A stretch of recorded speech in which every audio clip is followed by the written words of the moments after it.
8 দশক ধরে যার কণ্ঠের জাদুতে বুঁদ হয়েছিল কয়েকটি প্রজন্ম, সেই সুরের সাম্রাজ্যী আশা ভোসলে আর নেই।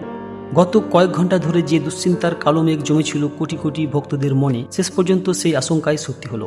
স্তব্ধ হয়ে গেল সুরের আকাশ, চিরদিনের জন্য শান্ত হয়ে গেল সেই চঞ্চল কণ্ঠস্বর। মুম্বাইয়ের ব্রিজ কান্ট্রি হাসপাতালে চিকিৎসাধীন অবস্থায় আজ শেষ নিঃশ্বাস ত্যাগ করেছেন আশা ভোসলে।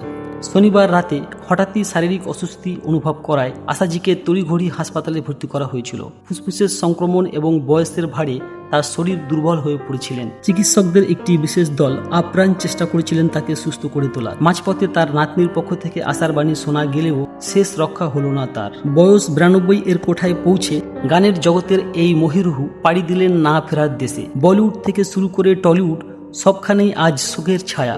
কিংবদন্তি লতা মঙ্গেশকরের পর তার প্রয়াণে ভারতীয় সঙ্গীতের একটি স্বর্ণালী অধ্যায়ের চিরসমাপ্তি ঘটল।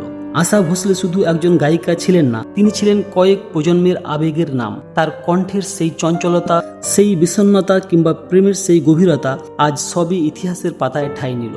শরীরের মৃত্যু ঠিকই হয়, কিন্তু সুরের জাদুকররা কখনো হারান না। তিনি বেঁচে থাকবেন তার হাজার হাজার অমর সৃষ্টির মাঝে, আমাদের প্রতিটি একাকী দুপুরে কিংবা স্মৃতিভরা রাতে। বিদায় সুর সাম্রাজ্যী, আপনার সুরের মায়াজালে আমরা আজীবন বন্দী থাকব।